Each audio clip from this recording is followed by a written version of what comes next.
Inclusion and diversity is part of the agenda for the Responsible Business Convention. The taxi driver who dropped me off here this morning said, responsible business, that's a contradiction in terms. I replied with some asperity that it was my business that was paying for the taxi, otherwise I'd be on the bus. Anyway, inclusion and diversity, and we at National Grid deliberately speak about it this way round, the I before the D. So as I'm a lawyer, I'm afraid you're going to have to get a bit of a definition from me, a formal definition. Helen gave you a very good definition from the heart on what inclusion is. This is my definition of it. By the way, I think you have hard copies of my slides on the table because some of them have quite a lot of words on and may be quite hard to read. So please do feel free to look at the slides and do your own doodles or whatever. But I mean, this is a definition I do quite like because it incorporates everything I think that what inclusion means to me. It's about being valued, respected and supported. It's focusing on the needs of every individual and ensuring the right conditions are in place for each person to achieve his or her full potential. And it should be reflected in the organisation's cultures, practices and relationships that are in place to support a diverse workforce. We at National Grid put the I before the D for one very simple reason, and that is because most of our workforce are white and male and they do not think diversity has anything to do with them. Inclusion is something that affects everybody. Let me define diversity though. You can read it there.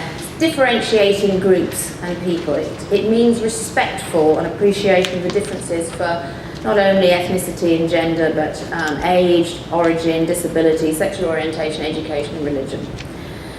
It's bringing all these diverse perspectives and experiences to bringing them all and valuing them. Diversity is a big idea in business and society. I think we might have cribbed that from government. But for me, it's all about diversity of thought. And if you have people who've been brought up in a different background, a different environment, you are likely to get diversity of thought. So, very simple terms, diversity is the mix, and inclusion for me is getting the mix to work well together. So, enough of the definitions. Let's move on a bit to why we do this, and I will talk a little bit more about the National Grid business case in just a moment, but I think this is appropriate to everybody. In a changing world, we need new sets of skills essentially to deliver our strategy. We look about our strategy going forward to 2020. The ability to handle the increased demand being placed upon our workforce in terms of productivity should not be underestimated. It's very much a changing world. The Indigenous workforce, certainly as at National Grid, is ageing. Population is generally ageing.